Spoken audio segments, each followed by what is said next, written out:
Reinhard Heydrich umro je u lipnju 1942. u dobi od 38 godina nakon atentata na ulicama Praga.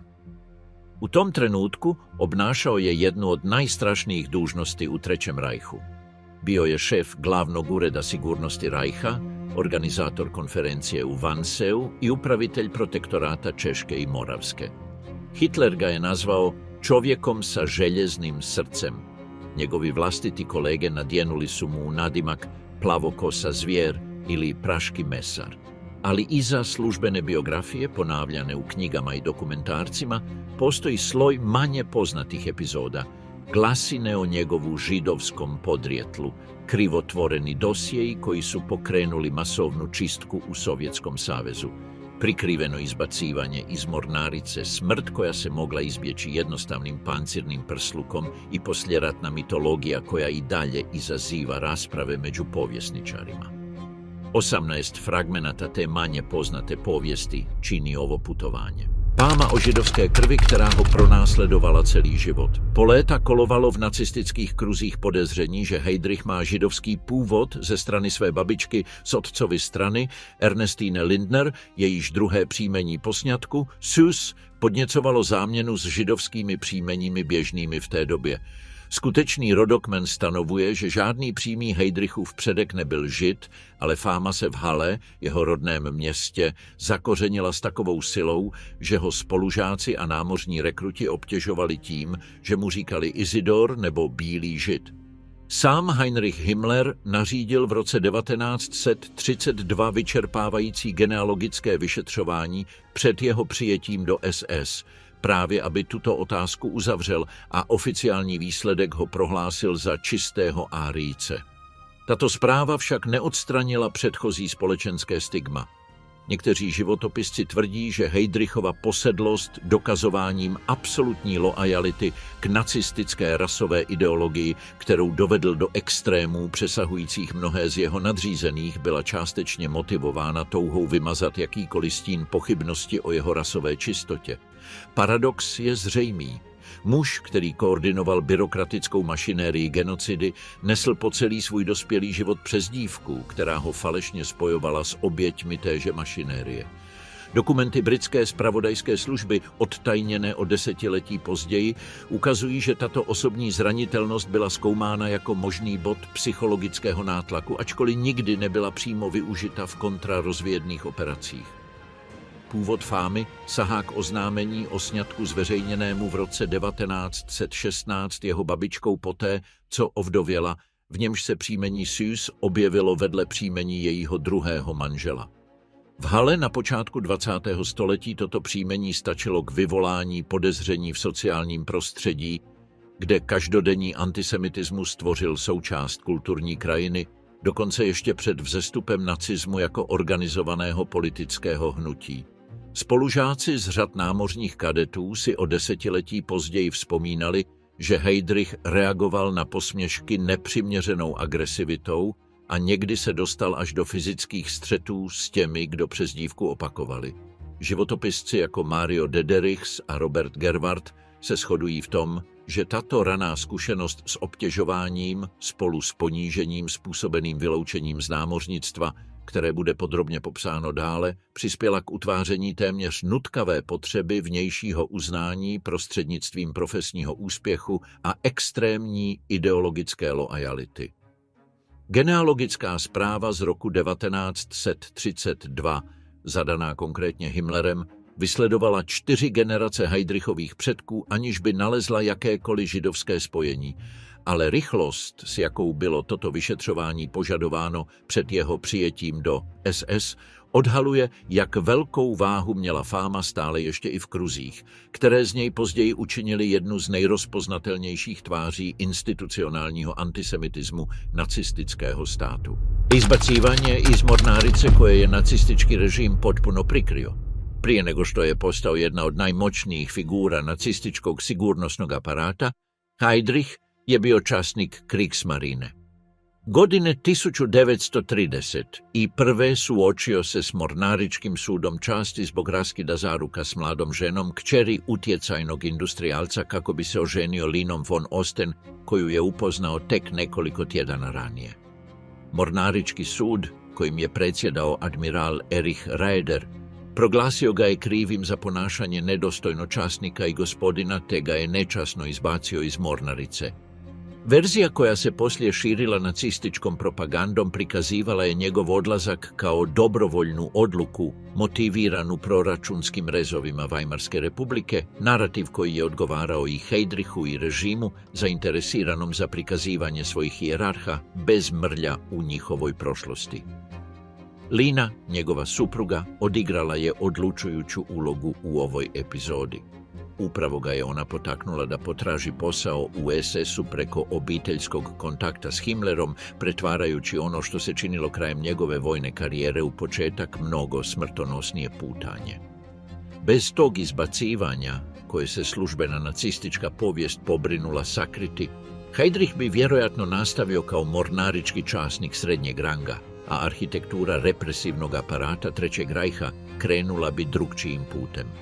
Dosje suda časti, djelomično sačuvan u njemačkim mornaričkim arhivima, navodi da je napuštena zaručnica, identificirana kao Erika, pripadala obitelji s izravnim vezama s visokim zapovjednicima mornarice, što objašnjava strogost sankcije za ponašanje koje bi u drugim okolnostima zaslužilo tek običnu opomenu. Admiral Raeder, koji je osobno predsjedao sudom, ostavio je pisani zapis da je Heydricha smatrao tehnički sposobnim, ali moralno nestabilnim časnikom, procjena koja je godinama neformalno kružila među mornaričkim časnicima. Kasnija nacistička propaganda, osobito ona oblikovana nakon njegove smrti radi izgradnje priče o mučeniku, potpuno je zamijenila ovu verziju narativom o proračunskim rezovima proizašlim iz ograničenja nametnutih Njemačkoj nakon Prvog svjetskog rata, objašnjenjem koje je bilo mnogo prikladnije za figuru koju je režim morao prikazati bez mrlja u njezinoj karijeri. Lina von Osten sa svoje strane već je aktivno djelovala u nacionalsocijalističkim krugovima prije nego što je upoznala Heydricha. I upravo je preko njezina oca, ranog simpatizera stranke, uspostavljen kontakt s časnikom SS, a koji je preporučio Heydricha za izravan razgovor s Himmlerom 1931. Taj razgovor, koji je prema kasnijim svjedočanstvima trajao tek nekoliko minuta, bio je dovoljan da mu Himmler odmah ponudi zadatak organiziranja od nule unutarnje obavještajne službe za nacističku stranku, začetka onoga što će poslije postati zloglasni Sicherheitsdienst. Houslista, který hrál Beethovena před podepisováním vyhlazovacích rozkazů, Heydrich zdědil po svém otci, Brunu Heydrichovi, zakladateli hudební konzervatoře v Halle, pozoruhodný talent pro hru na housle. Svědci z jeho rodinného okolí popisovali večery, během nichž interpretoval skladby Beethovena a Mozarta s citlivostí, která radikálně kontrastovala s jeho profesním chováním. Lina, jeho manželka, v pozdějších pamětech vyprávěla, že její manžel hrával komorní skladby až do pozdních nočních hodin, někdy jako způsob uvolnění po dnech věnovaných plánování represivních operací. Někteří historici specializující se na psychologii pachatelů poukazují na tento kontrast jako na případ extrémní kompartmentalizace. Schopnosti hermeticky oddělit estetickou citlivost od systematické krutosti. Sám Heydrich dokonce organizoval komorní koncerty v Praze během svého působení jako protektor Čech a Moravy a zval důstojníky SS a úředníky protektorátu na hudební setkání na Pražském hradě v téže budově, odkud nařizoval masové deportace do vyhlazovacích táborů na východě. Tato dualita nebyla mezi jeho současníky dobře střeženým tajemstvím, ale populární historiografie ji má tendenci opomíjet ve prospěch monolitického obrazu byrokratického chladu, zatímco dokumentární důkazy naznačují podstatně složitější osobnost a pro mnoho odborníků znepokojivější právě kvůli tomuto soužití, umělecké vytříbenosti a genocidního plánování. Bruno Heydrich, jeho otec, založil hudební konzervatoř v Halle a složil několik oper s malým komerčním ohlasem, mezi nimi jednu s názvem Amen, kterou se neúspěšně pokoušel prosadit ve Wagnerovském okruhu. Toto hudební dědictví hluboce poznamenalo Reinhardovo dětství, protože se od 5 let formálně učil hrát na housle a podle rodinných vyprávění shromážděných životopisci, jako je Callum MacDonald, dokonce uvažoval o kariéře profesionálního hudebníka, než se přiklonil k vojenskému životu. Během svého působení v čele bezpečnostní služby vytvořil neformální smyčcové kvarteto spolu s dalšími 3 amatérskými důstojníky, s nímž zkoušel každý týden, když mu to jeho program dovoloval, a to i v obdobích největší operační intenzity při plánování deportací evropských Židů. Jeden pobočník po válce vypověděl, že Heydrich vyžadoval během svých nočních cvičení absolutní ticho a viditelně se rozčiloval, pokud nějaké administrativní vyrušení narušilo soustředění nezbytné ke správnému provedení skladby. Tato schopnost emocionálně izolovat uměleckou činnost od zbytku svého profesního života vedla některé forenzní psychiatry v retrospektivních analýzách publikovaných o desetiletí později ke klasifikaci jeho profilu v rámci osobnostního spektra, charakterizovaného pozoruhodnou funkční disociací mezi estetickou citlivostí a absencí empatie vůči obětem jeho administrativních rozhodnutí. Mačevalac koji je trenirao kao da je mač produžetak njegova tijela. Osim violine, Heydrich se posvetio mačevanju s predanošću koja je graničila s obsesijom. Od adolescencije je vježbao i sablju i floret, te je nastavio redovito trenirati tijekom svojih godina u SS-u, dosegnuvši razinu natjecanja na turnirima nacionalne razine. Kolege iz tog vremena opisivale su njegov stil kao agresivan i proračunat, obilježen fizičkom okretnošću, koja je iznenađivala one koji su ga poznavali samo po njegovu administrativnom profilu. Ta se atletska vještina kombinirala s intenzivnim bavljenjem, plivanjem i skijanjem, disciplinama u kojima se također isticao. Zanimanje za borbu prsa o prsa nadilazilo je sport. Heydrich je unutar SS-a promicao kult fizičke superiornosti kao nadopunu rasnoj superiornosti koju je propovijedala nacistička ideologija, te je od časnika pod svojim zapovjedništvom zahtijevao standarde tjelesne kondicije koje su mnogi smatrali pretjeranima. Anegdota koju je dokumentiralo nekoliko biografa navodi da je tijekom treninga 1938. slučajno ozlijedio partnera za vježbu s tolikom težinom da je incident zabilježen u medicinskim arhivima postrojbe. Kombinacija tehničke preciznosti i agresivnosti koju je pokazivao s mačem prenijela se, prema kasnijim tumačenjima, na njegov način provođenja represivnih politika, metodičan, brz i lišen oklijevanja. Heydrich je predstavljao sportske klubove iz Halea, a potom i Kijela, na regionalnim mačevalačkim natjecanjima, disciplini u kojoj su mu njegova visina i raspon ruku, fizičke karakteristike koje su njegovi suvremenici opisivali kao impozantne, davale znatnu prednost pred protivnicima nižeg rasta. Kolege iz Mornarice prisjećale su se da je mačevalačke dvoboje vježbao čak i na palubi tijekom dugih plovidbi, koristeći improviziranu opremu kada nije imao na raspolaganju propisani materijal. Već u SS-u promicao je osnivanje akademija za mačevanje i tjelesni odgoj mladih časnika, uvjeren da tjelesna disciplina jača karakter potreban za izvršavanje zapovjedi bez oklijevanja, filozofiju koju je otvoreno dijelio s Himmlerom, koji je na sličan način cijenio fizički razvoj kao ideološku sastavnicu nacističkog rasnog ideala. Njegova sklonost skijanju navela ga je da se tijekom nekoliko zima natječe u spustaškim disciplinama u Bavarskim Alpama, a njegova vještina u plivanju, usavršena tijekom godina mornaričke obuke, ostala je redovita praksa čak i tijekom godina najvećeg administrativnog opterećenja na čelu glavnog ureda sigurnosti Rajha. Ta obsesija ekstremnim fizičkim učinkom, dokumentirana u brojnim izvorima iz njegova bliskog okruženja, pridonijela je stvaranju slike nepovredivosti među njegovim podređenima, koja je, paradoksalno, ojačala pretjerano samopouzdanje koje će ga na kraju izložiti bez odgovarajuće zaštite na dan atentata koji će ga stajati života. Falešné spisy, které sám vyrobil, aby zničil Rudou armádu. Jedna z méně zveřejňovaných epizod Heydrichovy kariéry se odehrála v letech 1936 a 1937. kdy se bezpečnostní služba SS pod jeho vedením podílela na výrobě dokumentů, které spojovaly sovětského maršála Michaila Tuchačevského s údajnou konspirací s cílem svrhnout Stalina ve spolčení s německými důstojníky. Operace, známá v části historické literatury jako případ Tuchačevsky, zahrnovala padělané dopisy a komunikaci, které se prostřednictvím československých a francouzských zpravodajských kanálů nakonec dostaly do rukou samotného Stalina. Výsledek byl pro Rudou armádu zničující. Tuchačevsky a značný počet vysokých sovětských vojenských velitelů byli v roce 1937 po zkrácených procesech popraveni v rámci stalinské velké čistky.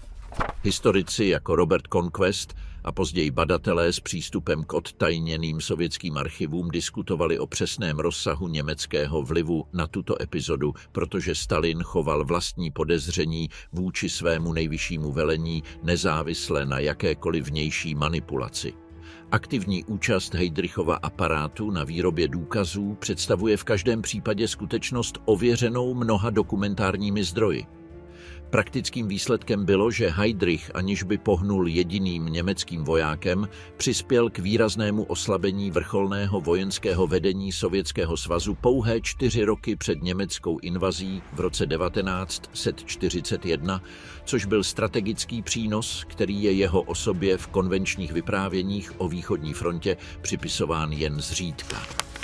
Padělatelská operace zahrnovala běloruského zpravodajského agenta Nikolaje Skoblina, který sloužil jako prostředník při zavádění vyrobeného materiálu do kanálů, jež se nakonec dostali k sovětským a československým zpravodajským službám, čímž vytvářeli iluzi, že informace pocházejí z nezávislých a důvěryhodných zdrojů stojících mimo nacistický aparát. Heydrich osobně dohlížel na vypracování dopisů, které napodobovaly korespondenci mezi Tuchačevským a důstojníky německého generálního štábu, přičemž používal pečlivě napodobený papír, inkoust a diplomatické formáty, aby odolali případné tehdejší forenzní analýze. Historik Gerwart dokumentuje, že se Heydrich v soukromí před blízkými spolupracovníky dokonce chlubil úspěchem operace a považoval ji za jeden ze svých nejcennějších příspěvků ke strategické bezpečnosti Německa. V době, kdy sovětsko-německá vojenská spolupráce z 20. let stále vyvolávala mezi nacistickými zpravodajskými službami obavy ohledně skutečného potenciálu Rudé armády. Následná čistka se neomezila na Tuchačevského. Strhla s sebou 3 z 5 sovětských maršálů, 13 z 15 armádních velitelů a významnou část sboru vyšších důstojníků, což bylo vyprázdnění vojenských zkušeností, které různí vojenští historici, mezi nimi David Glantz, považují za relevantní, i když ne výlučný faktor počátečních obtíží, jimž Rudá armáda čelila během prvních měsíců německé invaze v roce 1941. Sám Stalin si podle svědectví ze svého okolí shromážděných sovětskými historiky během období zpřístupňování archivů po rozpadu Sovětského svazu po léta zachovával určité přesvědčení, že konspirace byla skutečná, což je víra, kterou někteří analytici připisují přetrvávajícímu účinku zpravodajské operace navržené Heydrichem, schopné zasít pochybnosti, jež přežily dokonce i následné přezkoumání dokumentů. Padělání dopisů vyžadovalo na tehdejší dobu pozoruhodnou úroveň technické propracovanosti, včetně použití papíru ruského původu získaného prostřednictvím pašeráckých kanálů a napodobování podpisů ověřených pomocí rukopisných vzorků, které předtím shromáždili němečtí zpravodajští agenti infiltrovaní do sovětských diplomatických kruhů. Tato epizoda, často redukovaná na poznámku pod čarou v obecných Heydrichových biografiích zaměřených na jeho roli během holokaustu, ve skutečnosti představuje jednu z nejzávažnějších zpravodajských operací celých 30. let, s účinky, které přetrvaly daleko za bezprostřední období čistky a ovlivnily kvalitu sovětského vojenského velení během rozhodujících let konfliktu proti Německu. Člověk, kojeg je Hitler nazval najopasnijim čovjekom Rajcha. Adolf Hitler privatno je opisivao Heydricha kao čovjeka sa željeznim srcem i, prema svjedočanstvima koja je prikupilo njegovo blisko okruženje, Čak ga je nazivao jednom od najopasnijih figura unutar nacističke hijerarhije ne zbog njegove očite političke ambicije, nego zbog količine kompromitirajućih informacija koje je prikupljao o praktički svim visokim dužnosnicima režima. Kao šef službe sigurnosti, Heydrich je vodio detaljne dosije o privatnom životu, financijama i mogućim ideološkim odstupanjima osoba poput Hermana Göringa, Josefa Goebbelsa i drugih vodećih dužnosnika. To gomilanje osjetljivog materijala stvaralo je osebujnu ravnotežu moći. Nijedan nacistički hijerarh nije se osjećao potpuno sigurnim pred Heydrichom, uključujući Himmlera, njegova izravnog nadređenog, koji je povremeno izražavao nepovjerenje prema rastućem utjecaju svojeg podređenog. Goebbels je čak u svojem osobnom dnevniku zabilježio određenu zabrinutost zbog stupnja kontrole koju je Heydrich imao nad arhivima unutarnje obavještajne službe stranke. Ta dinamika uzajamnog nadzora unutar samog nacističkog kruga rijetko se pojavljuje u prikazima usredotočenima isključivo na njegove zločine protiv civilnog stanovništva, ali ključna je za razumijevanje zašto neki povjesničari smatraju da je Heydrich, da je preživio rat, imao izglede za moć koji su mogli parirati Himmlerovima ili čak, u hipotetskom scenariju duljeg trajanja režima, onima iz samog Hitlerova najužeg kruga. Sam naziv kojim ga je Hitler izdvojio, čovjek sa željeznim srcem, nastao je u kontekstu govora održanog nakon Heydrichove smrti, ali povjesničari koji su pregledali prepisku i bilješke s prethodnih sastanaka ističu da je taj izraz odražavao procjenu koju je Hitler već godinama ranije privatno zastupao, posebno povezanu s Heydrichovom sposobnošću da donosi drastične odluke bez vidljivog emocionalnog oklijevanja. Albert Speer u svojim je posljeratnim memoarima opisao ozračje napetosti koje se stvaralo na sastancima na kojima su se susretali Heydrich i drugi hijerarsi, ističući gotovo mačju osobinu u njegovu načinu promatranja i prepoznavanja tuđih slabosti. Himmler, svjestan te dinamike, više je puta pokušao ograničiti Heydrichov izravan pristup određenim osjetljivim informacijama bez prevelikog uspjeha, jer je sama struktura službe sigurnosti koju je Heydrich izgradio jamčila tokove informacija koji su izmicali stvarnoj kontroli bilo kojeg hijerarhijski nadređenog.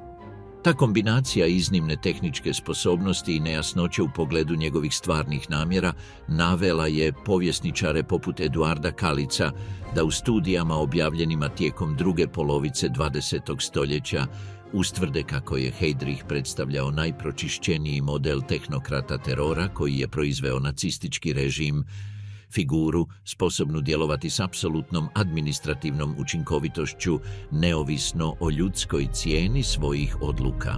Tichý architekt Einsatzgruppen. Dlouho před konferencí ve Vance Heydrich navrhl operační strukturu Einsatzgruppen, mobilních vyhlazovacích jednotek, které následovaly německou armádu během invaze do Polska v roce 1939 a s větší intenzitou během invaze do Sovětského svazu v roce 1941.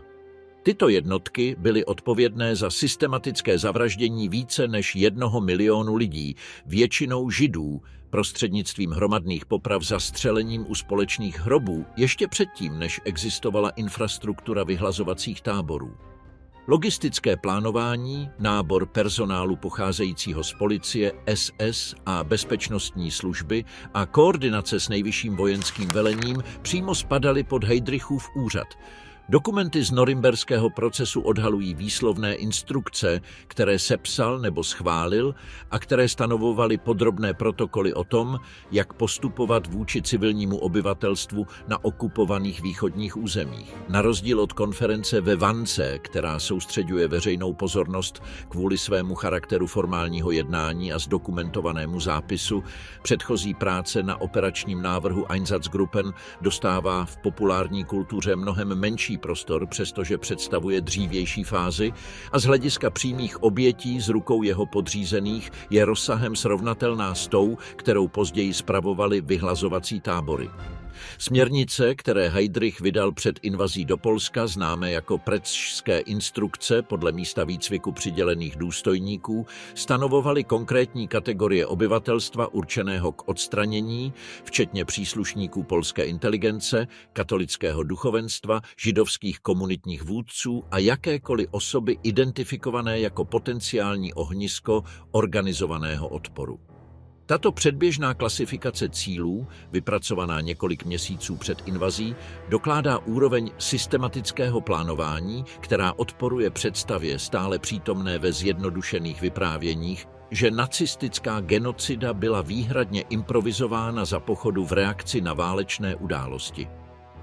Během invaze do Sovětského svazu Heydrich značně rozšířil mandát Einsatzgruppen a od léta 1941 povolil systematické zahrnování židovských žen a dětí mezi oběti, což byla eskalace zdokumentovaná v interních zprávách, které sám pravidelně dostával a shrnoval pro Himmlera. Historici jako Christopher Browning poukázali na to, že tento vývoj od poprav zpočátku zaměřených na muže v bojovém věku až po nerozlišující vyhlazování celých komunit odráží rozhodnutí přijímaná vědomně a postupně vedením v čele s Heydrichem a nikoli pouze chaotický proces vyplývající z tlaku bojové fronty. Každá Einsatzgruppe zasílala Heydrichovu úřadu pravidelné zprávy známé jako zprávy o událostech z SSSR. Dokumenty, které s číselnou přesností uváděly celkový počet poprav provedených v každé lokalitě a třídili je podle kategorie obětí. Heydrich osobně přezkoumával souhrny těchto zpráv a sestavoval je k distribuci mezi další vysoké velitele, což je praxe dokládající míru přímého dohledu, který vykonával nad operacemi, jež se zdánlivě odehrávaly stovky kilometrů od jeho berlínského pracovního stolu. Historici, kteří pracovali s dochovanými kopiemi těchto zpráv, částečně uchovanými v amerických vojenských archivech získaných na konci války, vypočítali, že jen během prvních 6 měsíců invaze do Sovětského svazu překročily počty hlášené Heydrichovu úřadu 500 000 obětí, což byl objem úmrtí, který o více než rok předcházel plné operativnosti vyhlazovacích táborů, jež později soustředili převažující historickou pozornost věnovanou nacistické genocidě.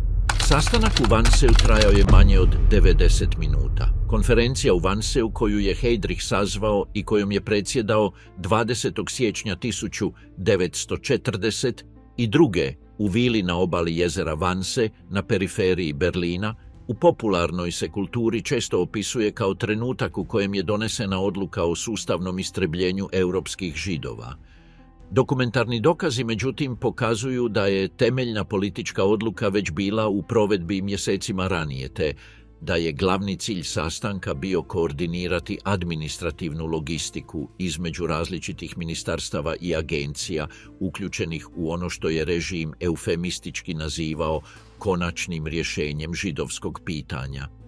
Prema jedinom sačuvanom zapisniku, koji je sastavio Adolf Eichmann pod Heydrichovim nadzorom, sastanak je okupio 15 visokih dužnosnika i trajao približno 90 minuta, nakon čega je uslijedila zdravica konjakom.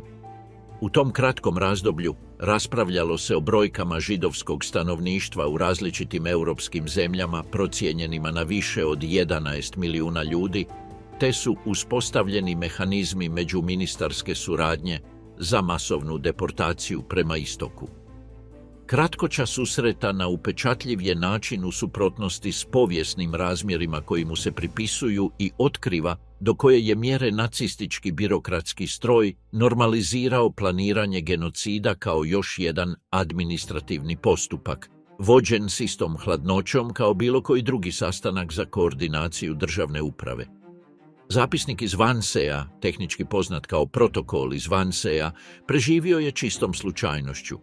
Jedna od rijetkih izvorno distribuiranih kopija, upućena Ministarstvu vanjskih poslova, izbjegla je sustavno uništavanje kompromitirajućih dokumenata koje su nacističke vlasti poduzele tijekom posljednjih mjeseci rata, te su je saveznički istražitelji otkrili 1947. među arhivima ministarstva.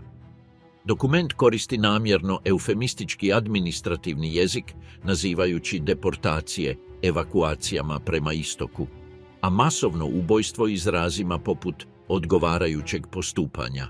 Jezičnom kodifikacijom koju su Heydrich i Eichmann dosljedno primjenjivali kako bi službenu dokumentaciju formalno udaljili od kriminalne stvarnosti koju je opisivala. Među nazočnima bili su predstavnici ministarstava toliko različitih područja kao što su pravosuđe, unutarnji poslovi i vanjski poslovi, kao i dužnosnici iz okupiranih područja Poljske, što potvrđuje da je koordinacija nastojala uključiti cjelokupni njemački državni aparat u logističku provedbu deportacija, raspodjeljujući administrativne odgovornosti među više agencija kako bi se ublažila koncentracija krivnje u jednoj instituciji. Kasnije studije, među njima i one povjesničara Marka Rosemana, naglasile su da je stvarna funkcija sastanka bila potvrditi Heydrichovu centralizirajuću vlast nad procesom, osiguravajući da nijedno ministarstvo poslije ne može iz birokratskih ili jurisdikcijskih razloga ometati provedbu već odlučenih masovnih deportacija. Otkud vznikla přezdívka Pražský řezník? Po svém jmenování říšským protektorem v Čechách a na Moravě v září 1941 Heydrich zavedl dvojí strategii známou historikům jako politika cukru a biče. Na jedné straně nařídil zkrácené popravy a vyhlášení stanného práva, které v prvních dnech jeho působení vedly ke stovkám poprav zastřelením představitelů českého odboje a občanů označených za nepřátelské vůči režimu. Na druhé straně zavedl konkrétní zlepšení pracovních podmínek českých průmyslových dělníků, včetně zvýšení přídělů potravin, zlepšení sociálního pojištění a organizace rekreačních programů dotovaných státem s cílem udržet stabilní českou průmyslovou výrobu, nezbytnou pro německé válečné úsilí. Tato kombinace selektivního teroru a vypočítaných materiálních ústupků se ukázala jako mimořádně účinná. Organizovaný český odboj během měsíců jeho mandátu výrazně zeslábl a výroba zbraní v továrnách Škoda, životně důležitá pro německou válečnou mašinérii, se udržela na vysoké úrovni. Přezdívka Pražský řezník popisuje pouze represivní polovinu této strategie. Druhá polovina, méně zmiňovaná v populárních vyprávěních, dokládá úroveň sofistikovanosti při řízení okupovaného obyvatelstva, kterou různí vojenští analytici po válce studovali jako model efektivní autoritářské kontroly. Mezi konkrétní opatření fáze ústupků patřilo vytvoření dotovaných průmyslových jídelen, které zaručovaly pracovníkům zbrojních továren jedno teplé jídlo denně, kromě organizace rekreačních výletů a bezplatných kulturních akcí zaměřených konkrétně na české pracující obyvatelstvo, v explicitním pokusu replikovat uvnitř protektorátu model sociální organizace Síla skrze radost, který nacistický režim uplatňoval na německém území. Současně Heydrich zcela reorganizoval policejní a zpravodajský systém protektorátu, rozkládal odbojové sítě prostřednictvím systematické infiltrace a během prvních měsíců svého působení nechal popravit více než 4 000 osob označených za odpůrce, podle údajů shromážděných v poválečných archivech Československé správy. Tato kombinace se ukázala natolik účinná, že historici jako Chad Bryant poukázali na to, že z hlediska administrativní stability a průmyslové produktivity představovala Heydrichova správa Čech a Moravy jeden z nejúspěšnějších modelů okupace z přísně německého pohledu v celé okupované Evropě, což byla efektivita, která pomáhá vysvětlit, proč československá exilová vláda považovala jeho odstranění za prioritu, a to i za cenu rizika tvrdých represálí vůči civilnímu obyvatelstvu. Heydrich rovněž reformoval soudní systém protektorátu a zřídil zvláštní mimořádné soudy s pravomocí vynášet rozsudky smrti prostřednictvím zkrácených řízení bez možnosti odvolání, použitelné na jakýkoliv čin považovaný za sabotáž, nepřátelskou propagandu nebo neposlušnost vůči okupačním úřadům. Tato soudní reforma fungovala souběžně s vytvořením systému placených informátorů, organizovaných do sousedských sítí, které pokrývaly jak městské, tak venkovské oblasti protektorátu a vytvářely mezi českým obyvatelstvem atmosféru vzájemné nedůvěry, jež značně stížila obnovu koordinovaných odbojových struktur během měsíců následujících po jeho příchodu.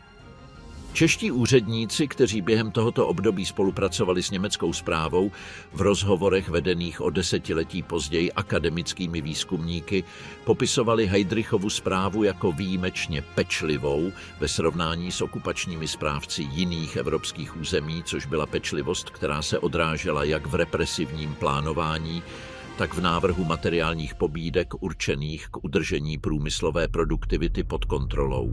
Plán za otmicu Čehoslováčkog predsjednika u exilu. Među manje poznatim projektima koji se pripisuju Heydrichu nalazi se obavještajni plan osmišljen kako bi se diskreditirao i u ekstremnijim verzijama dokumentiranima u korespondenciji SSA oteo Edvard Beneš, čehoslovački predsjednik u exilu u Londonu i središnja figura češkog otpora u inozemstvu.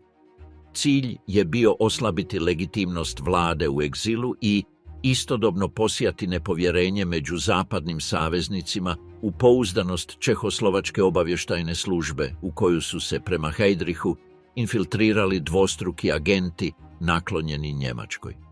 Dio ove operacije uključivao je širenje informacija, djelomično izmišljenih, a djelomično stvarnih, o navodnim curenjima informacija unutar Beneševa okruženja, izazivajući epizode paranoje i unutarnjih čistki među čehoslovačkim obavještajnim službama u Londonu. Neki povjesničari tvrde da je ova kampanja dezinformiranja imala neočekivanu i ključnu popratnu posljedicu. Pridonijela je tome da britanske obavještajne službe i sama čehoslovačka vlada u egzilu ubrzaju planiranje operacije velikog učinka protiv samog Heydricha, upravo kako bi dokazali da je češki otpor i dalje sila sposobna udariti u samo srce okupacijskog aparata. Ako je ovo tumačenje točno, kampanja dezinformiranja koju je Heydrich osmislio protiv Beneša neizravno bi pridonijela ubrzanju atentata koji će nekoliko mjeseci poslije okončati njegov vlastiti život.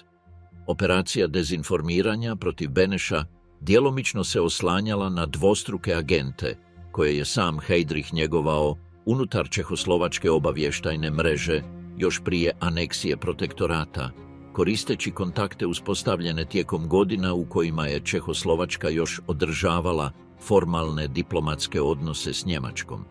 Dokumenti britanske obavještajne službe s kojih je tijekom posljednjih desetljeća skinuta oznaka tajnosti otkrivaju da je britanska tajna obavještajna služba tijekom kratkog razdoblja 1941. posumnjala da bi dio informacija primljenih o unutarnjoj situaciji u protektoratu mogao potjetosti između savezničkih obavještajnih službi i čehoslovačke vlade u egzilu. Řídil Interpol ze své kanceláře v Berlíně. Skutečnost, která překvapuje dokonce i odborníky neobeznámené s administrativními spletitostmi nacistického režimu, spočívá v tom, že Heydrich zastával mezi rokem 1940 a svou smrtí v roce 1942 funkci předsedy Mezinárodní komise kriminální policie, organizace, která byla přímým předchůdcem dnešního Interpolu.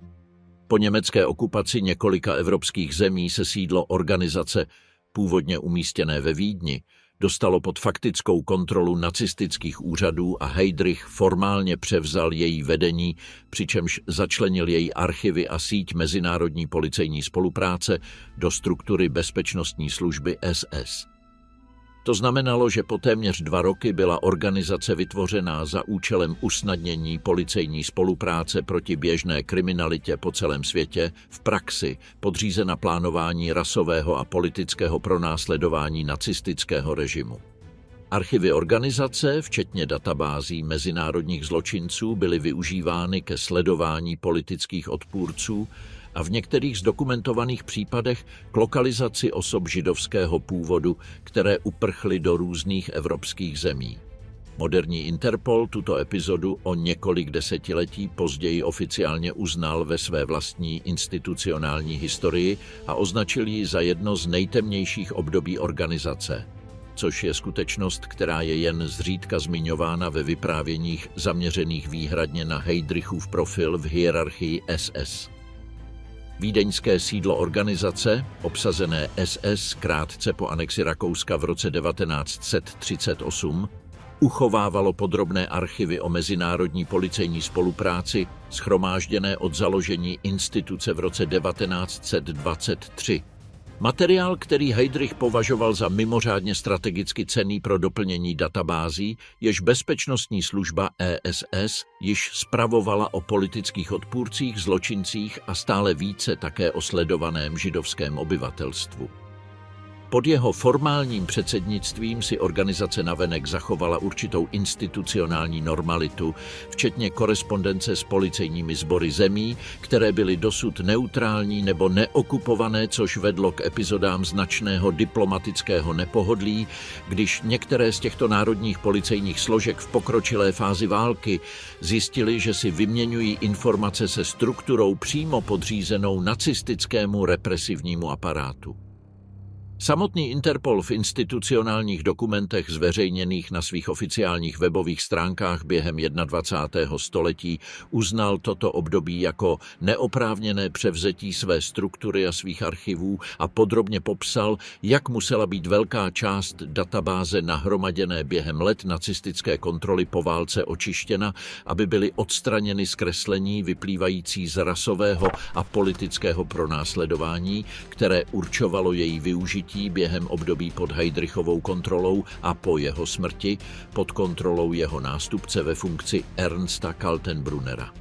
Nacistická kontrola nad organizací zůstala během značné části války pro mezinárodní veřejnost prakticky neviditelná, protože oficiální komunikace s neutrálními zeměmi si zachovávala konvenční administrativní formát, který nedával tušit podstatnou změnu účelu, již instituce prošla. Některé policejní archivy zemí, jako jsou Švédsko a Švýcarsko, přezkoumané výzkumníky v posledních desetiletích, ukazují, že určité místní policejní úřady udržovaly rutinní korespondenci s vídeňským sídlem, aniž by si plně uvědomovali, že v praxi komunikují s operačním prodloužením Heydrichova aparátu. Po skončení války zahrnovala rekonstrukce organizace jako moderního Interpolu, záměrný proces institucionálního distancování se od tohoto období, včetně přemístění sídla do Francie a úplné revize protokolu řízení, aby se zabránilo tomu, že by se podobná centralizovaná kontrola mohla v budoucnu opakovat, což je institucionální poučení, které samotná organizace příležitostně uvádí v interních dokumentech o své zakladatelské historii. Osobni dosje koji je Hitler naredio uništiti nakon njegove smrti. Nakon Heydrichove smrti Hitler je naredio provođenje iscrpnog pregleda njegovih osobnih i administrativnih arhiva, uz posebne upute o uništavanju određenih dokumenata, koji su smatrani previše osjetljivima da bi se sačuvali čak i unutar zatvorenog kruga režima. Povjesničari koji su proučavali djelomično sačuvane zapise sugeriraju da su se među uništenim materijalima nalazili ne samo kompromitirajući dosjei koje je Heydrich vodio o drugim nacističkim hijerarsima, prethodno spomenuti, nego i dokumentacija povezana s tajnim pregovorima i obavještajnim kontaktima koje je njegov ured održavao s vladama i organizacijama izvan tradicionalne osovine nacističke moći, uključujući moguće kanale neizravne komunikacije sa sektorima sovjetskog aparata tijekom razdoblja Njemačko-sovjetskog pakta o nenapadanju, koji je bio na snazi do 1941. Točna priroda tih kontakata ostaje obavijena dokumentarnom neizvjesnošću, budući da je uništavanje koje je naredio Hitler uklonilo velik dio primarnih dokaza. Ova dokumentarna praznina potaknula je, među povjesničarima specijaliziranima za obavještajne aktivnosti Drugog svjetskog rata, različite hipoteze o stvarnom opsegu tajnih operacija koje je Heydrich koordinirao izvan svoje javno poznate uloge, pretvarajući ovu epizodu u jednu od najčešće komentiranih i ako najmanje razriješenih slijepih točaka njegove biografije. Žurnost kojom je Hitler djelovao nakon Heydrichove smrti upečatljiva je čak i uzimajući u obzir opći kontekst tajnovitosti koji je obilježavao režim. Svjedoci bliski kancelariji ispričali su da je, čim je smrt potvrđena, naređen hitan prijenos kutija s dokumentima iz Heydrichova ureda u Berlinu prema odredištu koje nikada nije zabilježeno u administrativnim arhivima dostupnima nakon rata. Istraživači koji su pokušali rekonstruirati sadržaj tih arhiva na temelju neizravnih referenci u korespondenciji drugih hijerarha ističu da je dio materijala mogao biti povezan s tajnim financijskim pregovorima, koje je služba sigurnosti vodila sa švicarskim bankama radi usmjeravanja imovine konfiscirane žrtvama rasnog progona. Pitanjem koje bi, da je prerano izašlo na vidjelo, izazvalo značajna diplomatska trvenja s neutralnim zemljama, čija je bankarska suradnja bila ključna za njemačko ratno gospodarstvo.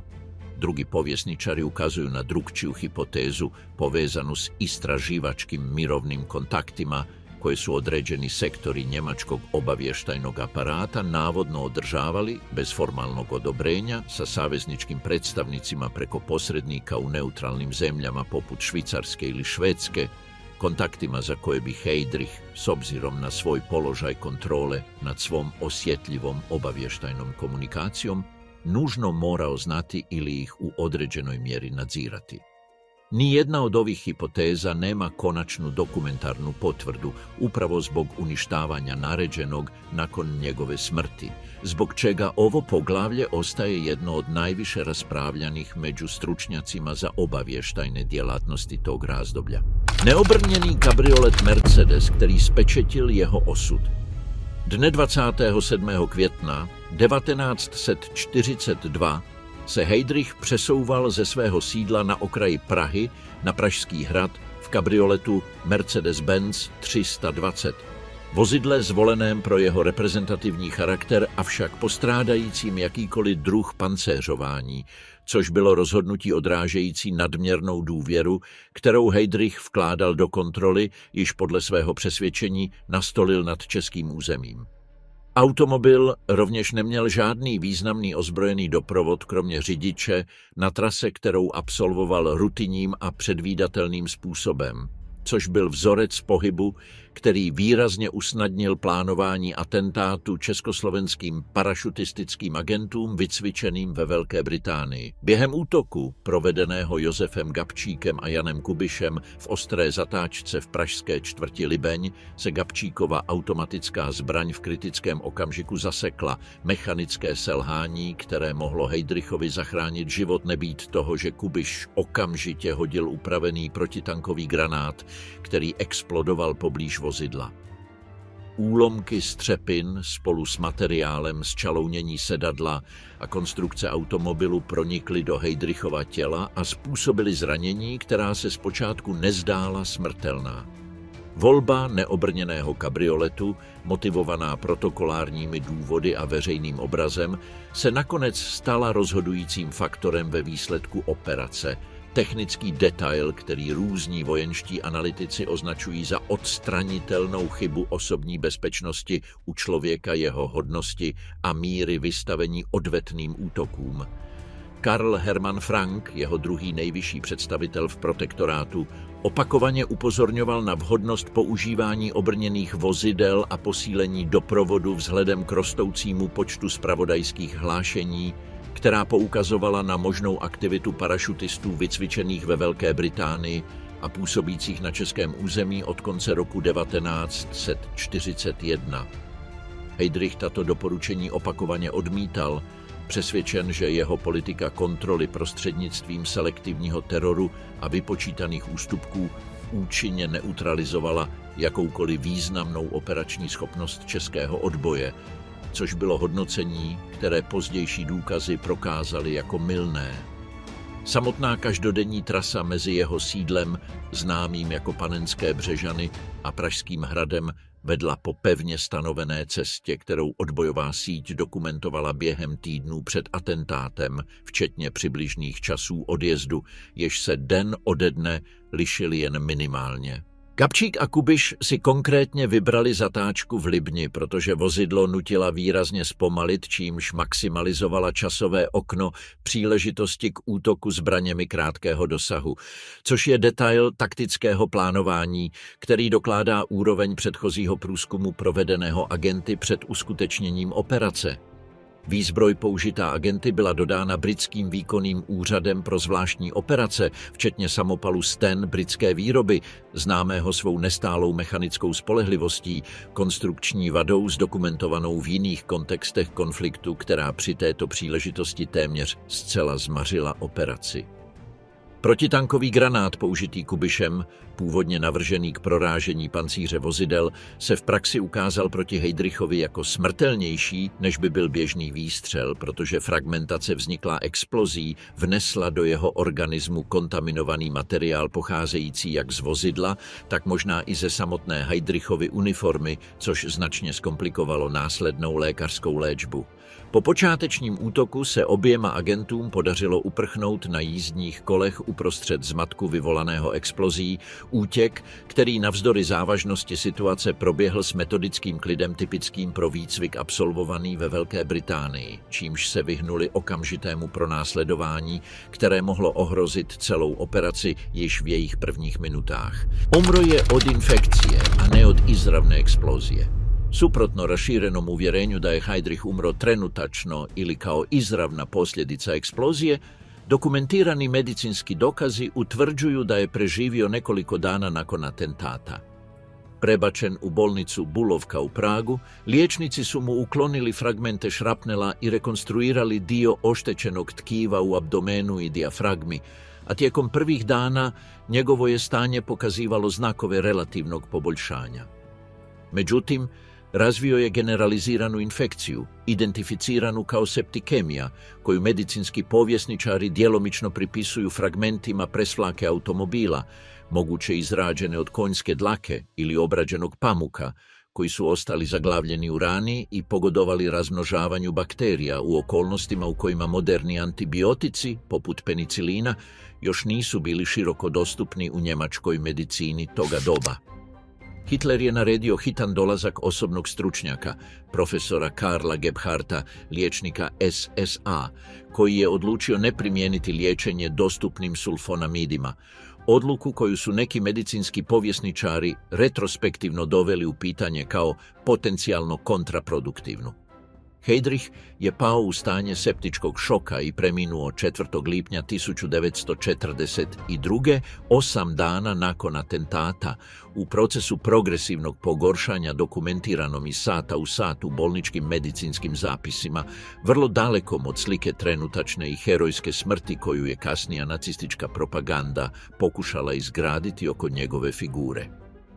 Theodor Morell, Hitlerov osobni liječnik, otputovao je u Prag zajedno s Gebhardtom kako bi sudjelovao u medicinskoj skrbi, a korespondencija između dvojice stručnjaka djelomično sačuvana u poslijeratnim medicinskim arhivima otkriva razlike u stajalištima o odgovarajućem liječenju koje su izazvale napetost, čak i tijekom dana kada je pacijent bio u najtežem stanju. Gebhardt, djelomično motiviran svojim profesionalnim suparništvom s drugim liječnicima režima i svojim interesom da dokaže nadmoć liječenja temeljenog na kirurgiji i mirovanju nad raširenom uporabom sulfonamida, odlučio se za pristup koji je nekoliko stručnjaka konzultiranih nakon rata ocijenilo pretjerano konzervativnim s obzirom na težinu razvijene infekcije. Neki medicinski povjesničari istaknuli su da je na ovu odluku mogla utjecati i Gebhardtova vlastita želja da potvrdi istraživanja koja je paralelno provodio o tretmanima alternativnim antibioticima, eksperimente koji će se poslije povezati s kriminalnim medicinskim postupcima provođenima nad zatvorenicama logora Ravensbrück. Ironija da je Heydrich, arhitekt sustava koji je sustavno dehumanizirao milijune ljudi, na kraju postao neizravna žrtva profesionalnih ambicija liječnika SSA, zainteresiranog za potvrđivanje vlastitih kliničkih teorija, predstavlja jedan od najmanje objavljivaných detalja njegova konačnog svršetka. Odveta v Lidicích neměla žádnou přímou souvislost s vybranou obcí. Po Heydrichově smrti nacistický režim nařídil masovou odvetu, která vyvrcholila úplným zničením obce Lidice dne 10. června 1942. Německé síly zastřelily všechny dospělé muže z obce, přibližně 173 osob. Deportovali ženy do koncentračních táborů a většinu dětí poslali do programů nucené germanizace nebo v několika zdokumentovaných případech do zařízení, kde byly zavražděny plynem. Obec byla následně zcela srovnána se zemí, její budovy byly zbořeny a terén vyrovnán, aby byla odstraněna jakákoliv fyzická stopa její existence. Výběr Lidic jako cíle odvety byl podle poválečných výzkumů prakticky svévolný. Okupační úřady založily své rozhodnutí na anonymním a chybném udání, které spojovalo obec s odbojovou činností, což bylo spojení, jehož neexistenci pozdější vyšetřování prokázala. Žádný obyvatel Lidic se nijak nepodílel na plánování ani provedení atentátu na Heydricha, který byl zcela zorganizován agenty vycvičenými ve Velké Británii a podporovanými odbojovou sítí se základnou v Praze, jež s obcí neměla vůbec nic společného. Rozsah odvety, nepřiměřený dokonce i standardům teroru, které samotný nacistický režim běžně uplatňoval, vyvolal značné mezinárodní pobouření a přispěl k tomu, že různá města a obce v několika zemích, mezi nimi ve Spojených státech, Mexiku a Brazílii, později přejmenovali místa názvem Lidice na památku obětí. Udání, které odvetu vyvolalo, pocházelo z dopisu nalezeného mezi osobními věcmi českého pracovníka nasazeného v Německu, v němž byli nejednoznačně zmiňováni příbuzní v obci, jejíž název se částečně shodoval s Lidicemi, což byla shoda, kterou vyšetřovací orgány pod tlakem požadavku předložit okamžité výsledky po Heydrichově smrti bez dalšího ověření interpretovali jako dostatečný důkaz spoluviny. Karl Hermann Frank, který po Heydrichově smrti až do příchodu nového protektora převzal výkonné pravomoci, operaci osobně schválil, vědom si toho, že rozsah trestu poslouží jako exemplární varování pro celé obyvatelstvo protektorátu bez ohledu na skutečnou pevnost dostupných důkazů. Druhá obec, Ležáky, utrpěla o několik týdnů později podobné zničení ze stejně chatrných důvodů souvisejících s nalezením tajného rádiového vysílače napojeného na jinou odbojovou buňku zcela odlišnou od té, která provedla atentát. Kombinace obou epizod upevnila mezi českým obyvatelstvem pocit všeobecného teroru, který podle historiků, jako je Mark Cornwall, rozhodujícím způsobem přispěl k drastickému omezení organizované ozbrojené odbojové činnosti v protektorátu po zbytek německé okupace. Državní pogreby dostojní šéfa vlády. Nacistički režim organizirao je za Heydricha pogrebe iznimnih razmjera, usporedive s onima priređivanima šefovima država. Njegovo je tijelo najprije prebačeno u Prag, gdje je održana javna ceremonija uz vojne počasti, a potom u Berlin, gdje je Hitler osobno predsjedao državnim pogrebom u kancelariji Reicha, posthumno ga odlikovavši ordenom krvi i njemačkim križem u zlatu, dvama najvišim odlikovanjima režima. Himmler je održao govor hvaleći njegove organizacijske sposobnosti i odanost, dok je nacistički propagandni stroj kojim je upravljao Goebbels pretvorio Heydrichov lik u službenog mučenika nacionalsocijalizma, predstavljajući ga njemačkom stanovništvu kao primjer žrtvovanja za stvar Reicha. Ova propagandna operacija uključivala je proizvodnju kratkog dokumentarnog filma, izdavanje prigodnih poštanskih maraka i preimenovanje više institucija i ulica u njegovu čast, među njima i operacije koja će nositi kodni naziv Operacija Reinhardt za označavanje faze sustavnog istrebljenja Židova u logorima Belzec, Sobibor i Treblinka, formalno uspostavljene kao počast njegovu sjećanju samo nekoliko tjedana nakon njegove smrti. Kontrast između razmjera tih javnih počasti i istodobne odmazde nad Lidicama ilustrira dvostruku funkciju koju je režim dodijelio Heydrichovoj smrti. Učvrstiti ga kao simbol herojskog žrtvovanja pred njemačkom javnošću, dok je istodobno njegovo ubojstvo koristio kao opravdanje za pojačavanje terora nad okupiranim stanovništvom. Berlínska ceremonija uključivala je pogrebnu povorku glavnim avenijama glavnog grada, uz prisutnost vojnih izaslanstava savezničkih zemalja osovine, među njima predstavnika Italije i kolaboracionističkih vlada Istočne Europe, u protokolarnom prikazu, inače uobičajeno rezerviranom za šefove država. Himmler je iskoristio pogrebni govor kako bi službeno najavio stvaranje operacije Reinhardt kao počast Heydrichovu sjećanju, izričito utvrđujući da će 3 logora za istrebljenje koja su je činila Belzec, Sobibor i Treblinka provoditi proces sustavnog istrebljenja židovskog stanovništva generalnog guvernerstva Poljske pod njegovim imenom. Ova izravna povezanost između pogrebne počasti i formalnog pokretanja najsmrtonosnije faze holokausta, u smislu broja žrtava koncentriranih u relativno kratkom razdoblju, predstavlja jedan od najizričitijih primjera načina na koji je nacistički režim povezivao kult vlastitih mučenika s operativnim planiranjem genocida. Lina Heydrich, njegova udovica, primila je velikodušnu doživotnu mirovinu i imanje oduzeto češkoj obitelji kao dodatnu naknadu, pogodnosti koje je djelomično zadržala čak i nakon završetka rata, budući da je uspjela izbjeći značajne sudske osude unatoč svojoj poznatoj ideološkoj naklonosti režimu i svojoj aktivnoj ulozi u poticanju karijere svojeg supruga. Teorije, které spochybňují, zda byla britská operace skutečně jednoznačným úspěchem. Operace Anthropoid, krycí název atentátu na Heydricha, vyvolává historiografické debaty i desítky let po svém provedení, zejména kolem rozhodnutí přijatých britským výkonným úřadem pro zvláštní operace, orgánem, který vycvičil a koordinoval československé agenty odpovědné za útok. Odtajněné dokumenty ukazují, že některé kruhy uvnitř britské zpravodajské služby a československé exilové vlády ještě před schválením operace předpokládali, že nacistické represe budou tvrdé a pravděpodobně zasáhnou nevinné civilní obyvatelstvo, což byla předpověď, která provedení plánu nezabránila.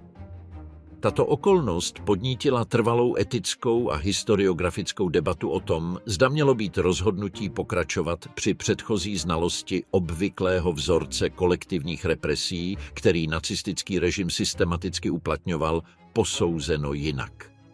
Někteří historici naznačují, že československá exilová vláda vedená Benešem považovala atentát za strategicky cenný právě proto, že očekávané represe posílí spojeneckou věc a upevní mezinárodní uznání Československa jako okupovaného národa, který si po válce zaslouží úplnou územní restituci, což je politická kalkulace, která by v případě úplného potvrzení přidala další vrstvu morální složitosti epizodě obecně vyprávěné výhradně v hrdinských termínech. Akademická diskuse o tomto bodu zůstává otevřená a je udržována rozdílnými interpretacemi diplomatické a zpravodajské korespondence dostupné v britských a českých archivech.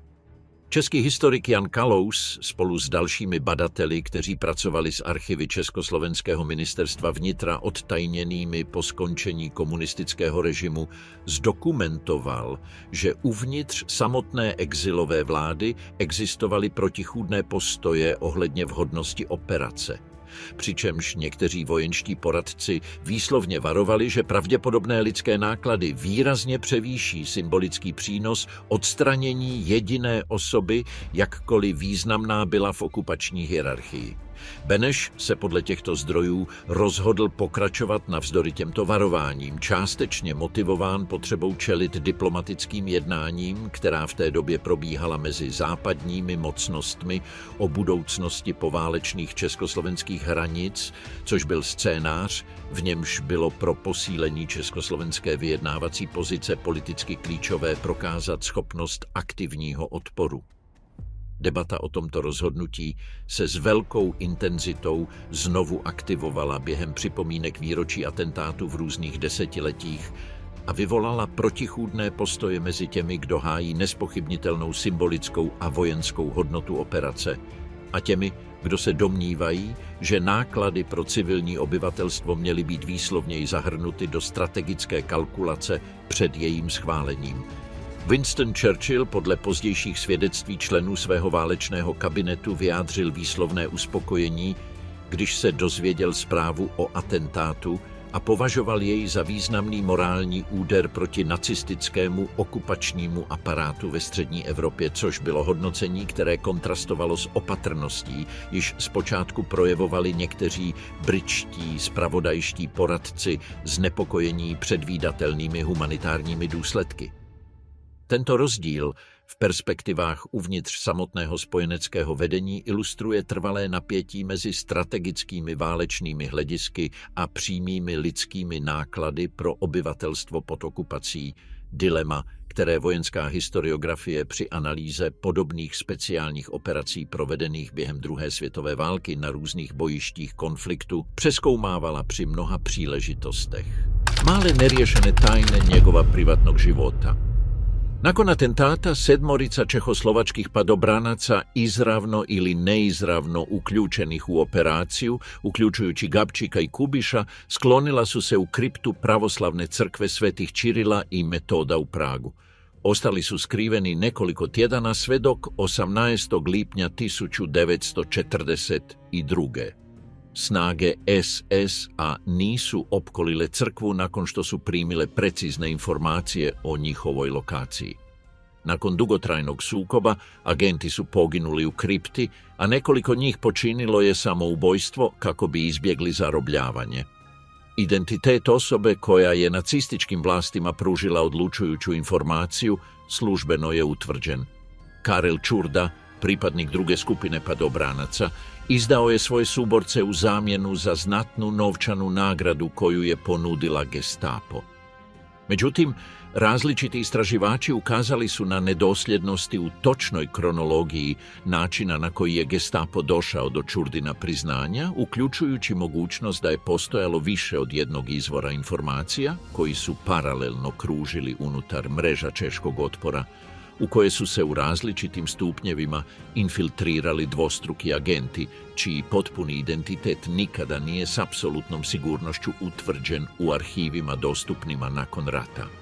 Ova dokumentarna siva zona, zajedno s uništavanjem relevantnih arhiva tijekom posljednjih mjeseci nacističkog režima, među nekim istraživačima i dalje, ostavlja otvorenim pitanje je li mreža češkog otpora koja je podržavala operaciju Antropoid bila kompromitirana u ranijoj fazi nego što je službena poslijeratna verzija, usredotočena isključivo na Čurdinu pojedinačnu izdaju, omogućila utvrditi.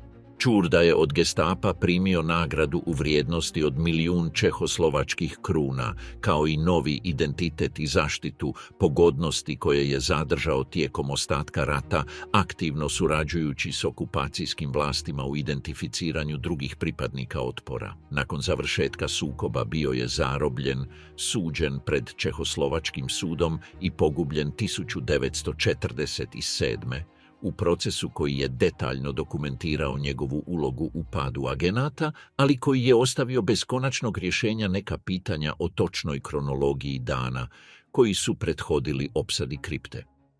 Djelomični dokumenti Gestapa, otkriveni u raspršenim arhivima nakon rata, sugeriraju da su okupacijske vlasti već raspolagale određenim informacijama o sumnjivim kretanjima oko pravoslavne crkve prije Čurdina službenog priznanja, što je neke istraživače navelo da iznesu hipotezu o drugom izvoru informacija, moguće povezanom sa samom infiltracijom koju je Heydrichov aparat mjesecima ranije uspio uspostaviti unutar različitih ćelija otpora. Svećenik crkve, zajedno s pravoslavnim biskupom regije, poslije su pogubljeni od strane nacističkih vlasti pod optužbom da su agentima pružili utočište, dodatna odmazda koja se pridružila onoj već izvršenoj nad Lidicama i Ležakima, zaokružujući jedno od najintenzivnijih razdoblja terora koje je češko stanovništvo pretrpjelo tijekom cijele okupacije. Osim glasine o židovskom podrijetlu, Heydrichova obiteljska biografija sadrži i druge epizode koje je nacistički propagandni aparat pojednostavio ili izravno prepisao kako bi izgradio narativ prikladniji svojim ideološkim ciljevima. Njegov otac, Bruno Heydrich, potjecao je iz skromnog umjetničkog okruženja i suočavao se s ponavljajućim financijskim poteškoćama u upravljanju glazbenim konzervatorijem koji je osnovao, stvarnošću koju je kasnija službena biografija pretvorila u priču o uspješnom i priznatom skladatelju, preuveličavajući umjetnička postignuća koja suvremeni dokumentarni dokazi ne podupiru u istoj mjeri. Heydrichova majka, Elisabeth Kranz, potjecala je iz obitelji s određenom pruskom vojnom tradicijom, podrijetlom koje je nacistička propaganda opsežno iskorištavala kako bi Heydricha povezala s navodnom naslijeđenom tradicijom ratničke discipline, u namjernom kontrastu s umjetničkim i ekonomski nestabilnim podrijetlom očeve grane, koje je bilo manje korisno za izgradnju slike rasnog ratnika koju je režim želio projicirati na jednu od svojih najistaknutijih figura. Taj urednički odabir obiteljske genealogije koji su dokumentirali povjesničari uspoređujući izvorne matične zapise sa službeno objavljenim biografskim materijalima tijekom Trećeg rajha pokazuje kako su čak i naizgled nevažni detalji privatnog života nacističkih hijerarha bili podvrgnuti sustavnom procesu ideološkog prepisivanja usmjerenom na maksimalno povećavanje njihove propagandne korisnosti.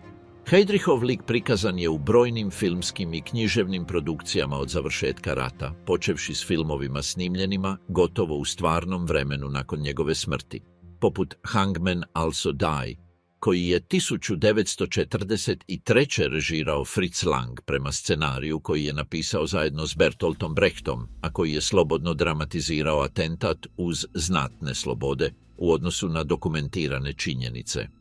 Kasnije produkcije, među njima Conspiracy, objavljena 2001. i posebno usredotočena na rekonstrukciju konferencije u Wannseu, odlučile su se za pristup koji se više pridržavao dostupne povijesne dokumentacije, izravno se oslanjajući na sačuvani protokol sastanka, kako bi s priličnom preciznošću rekonstruirale dijaloge i dinamiku među sudionicima. Roman HHHH francuskog pisca Laurenta Bineta, objavljen 2010.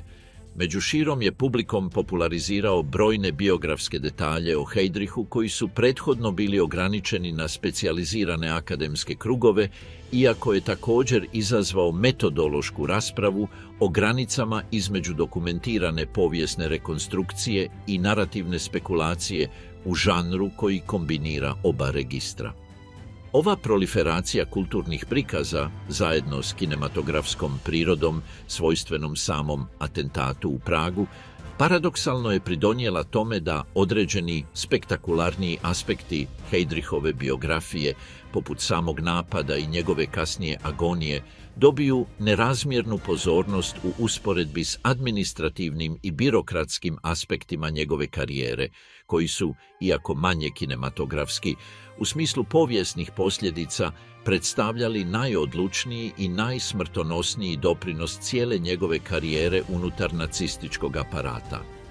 Odnos između Heydricha i Himmlera, koji se obično prikazuje kao blizak i besprijekoran ideološki savez, u stvarnosti je sadržavao slojeve latentnog rivalstva koje su dokumentirali povjesničari proučavajući unutarnju korespondenciju SSA. Himmler, obrazovan u agronomiji i s intelektualnim profilom znatno više povezanim s rasnim ezoterizmom i pseudoznanstvenom mistikom koja je obilježavala dio nacističke misli, u velikoj je mjeri ovisio o Heydrichovoj organizacijskoj sposobnosti i administrativnoj učinkovitosti kako bi svoje ideološke smjernice pretočio u funkcionalne operativne strukture.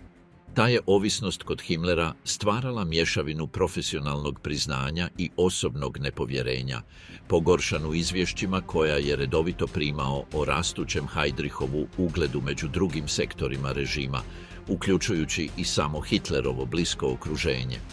Dokumenti iz tog vremena otkrivaju da je Himmler u više navrata blokirao promaknuća ili proširenja ovlasti koja je Heydrich tražio, Birokratsko trvenje kojim su obojica pažljivo upravljala kako prema van ne bi projicirala nikakav znak podjele unutar vrha SSA. Neki povjesničari, među njima Robert Gerward, tvrde da je imenovanje Heydricha za protektora Češke i Moravske 1941. službeno predstavljeno kao značajno promaknuće, moglo odgovarati i Himmlerovu interesu da sve utjecajnijeg podređenog premjesti izvan središnjeg živca moći u Berlinu, udaljavajući ga od svakodnevnog izravnog kontakta s Hitlerom, koji je Himmler radije želio zadržati pod vlastitom isključivom kontrolom. Ovo tumačenje, potkrijepljeno posrednim dokazima više nego izričitom dokumentacijom, dodaje dodatni sloj složenosti odnosu između dvojice hijerarha, koji se u općim prikazima strukture moći SSA obično pojednostavljuje kao skladna suradnja između mentora i odanog podređenog. Detaljna rekonstrukcija Heydrichove agonije, sačuvana u zapisima bolnice Bulovka, desetljećima poslije postala je predmet proučavanja stručnjaka za vojnu medicinu i povijest medicine, zainteresiranih za analizu terapijskih ograničenja tog vremena u suočavanju s teškim bakterijskim infekcijama u ratnom kontekstu.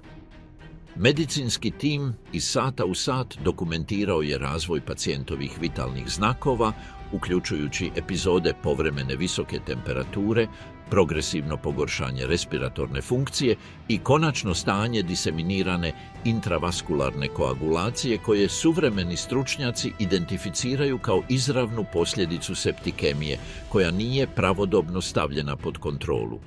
Istraživači koji su pregledali ovaj dosje tijekom druge polovice 20. stoljeća istaknuli su da je bilo dostupno rano liječenje sulfonamidima ili, u još povoljnijem scenariju, penicilinom, čija se široka klinička uporaba na savezničkoj strani počela širiti upravo u tom razdoblju, izgledi za preživljavanje znatno porasli.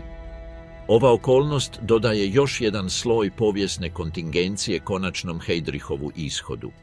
Njegova smrt nije proizašla isključivo iz učinkovitosti atentata planiranog u Londonu i izvedenog u Pragu, nego i iz konkretnih medicinskih odluka i specifičnih tehnoloških ograničenja njemačke medicine 1940 i druge skupa čimbenika koji su kombinirani zapečatili sudbinu jednog od najučinkovitijih i najsmrtonosnijih administratora koje je proizveo sigurnosni aparat Trećeg rajha. Jedan aspekt Heydrichova upravljanja kojem se izvan specijaliziranih akademskih krugova posvećuje malo pozornosti jest njegova uloga u organizaciji sustava gospodarske pljačke povezane s deportacijama.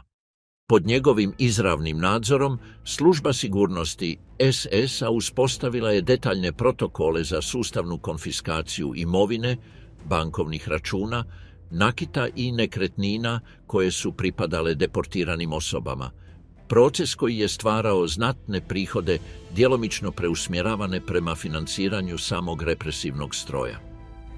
Heydrich je naredio osnivanje posebnih ureda zaduženih za katalogiziranje i dražbenu prodaju konfiscirane imovine u protektoratu Češke i Moravske, mehanizma koji je kombinirao ideološku pljačku s preciznim ekonomskim izračunom usmjerenim na održavanje operativnosti aparata, čiji su razmjeri osoblja i logistike zahtijevali stalno financiranje. Djelomični računovodstveni dokumenti, sačuvani u češkim i njemačkim bankarskim arhivima, pokazuju da je dio tih sredstava također usmjeren na račune povezane s obavještajnim operacijama u inozemstvu, uključujući plaćanje doušnika i financiranje špijunskih mreža koje je sam Heydrich koordinirao izvan granica okupiranog teritorija. Ova financijska dimenzija, općenito zasjenjena u prikazima usredotočenima na izravno fizičko nasilje, otkriva do koje je mjere struktura koju je Heydrich izgradio namjerno integrirala ekonomsku komponentu kao neodvojiv dio svojeg funkcioniranja, pretvarajući materijalno izvlaštenje žrtava u još jedan zupčanik stroja osmišljenog da se održava sam s najvećom mogućom učinkovitošću. 18 slojeva informacija okupljenih tijekom ovog pregleda prikazuje istu osobu iz perspektiva koje se rijetko susreću u jednom jedinom popularno-znanstvenom prikazu. Violinist koji je uvježbavao komorne skladbe supostoji s tvorcem Einsatzgruppen. Mornarički časnik izbačen zbog nedoličnog ponašanja supostoji s formalnim predsjednikom Međunarodne organizacije za policijsku suradnju.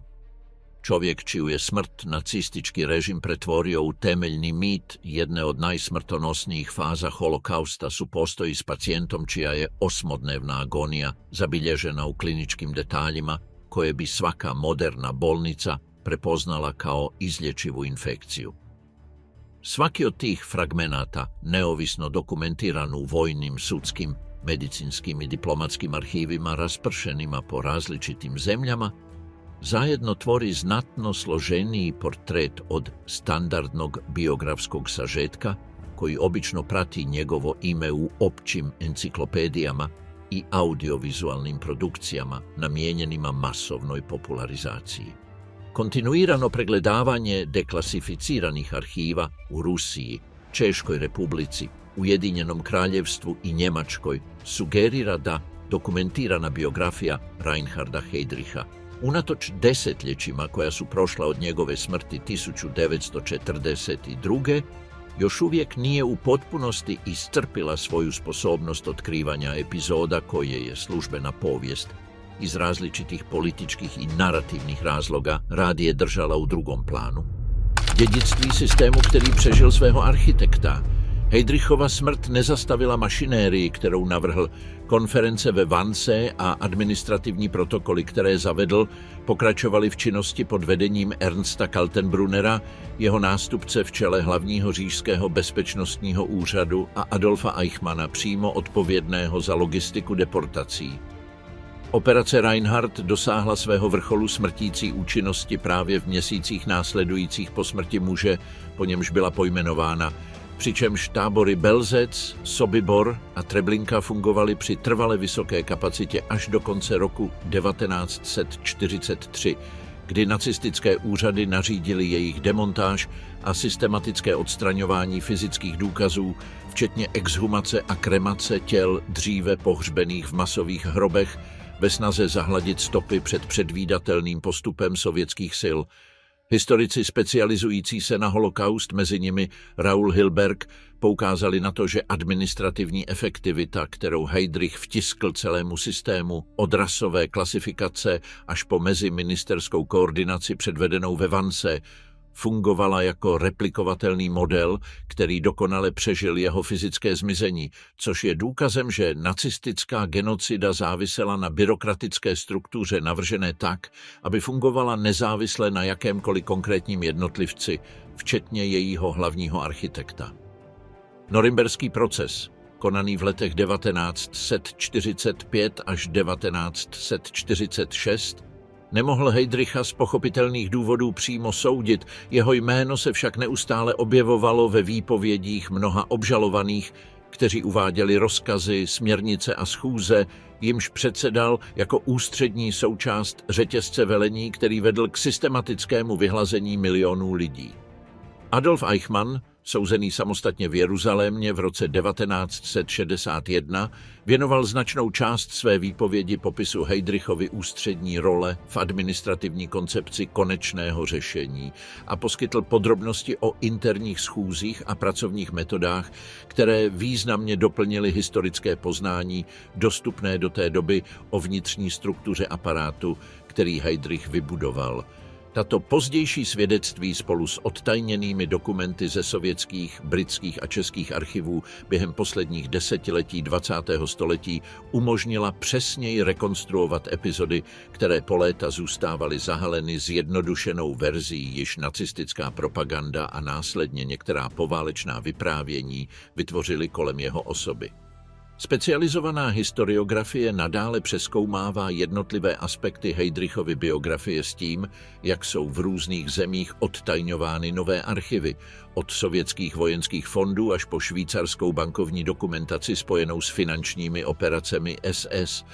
Každý nový dokumentární nález má tendenci potvrzovat obecný vzorec stanovený konsolidovaným historickým výzkumem a současně přidává nuance týkající se přesného rozsahu konkrétních operací, jako je skutečný dosah manipulace zpravodajských informací proti Rudé armádě nebo přesný obsah archivů zničených po jeho smrti. Tato kombinace pevných dokumentárních jistot a oblastí přetrvávající nejistoty činí z biografie Reinharda Heydricha jeden z nejúplnějších dostupných případů studia propojení osobních ambicí, výjimečného administrativního talentu a vybudování jednoho z nejsmrtelnějších systémů státního násilí zdokumentovaných v moderních dějinách.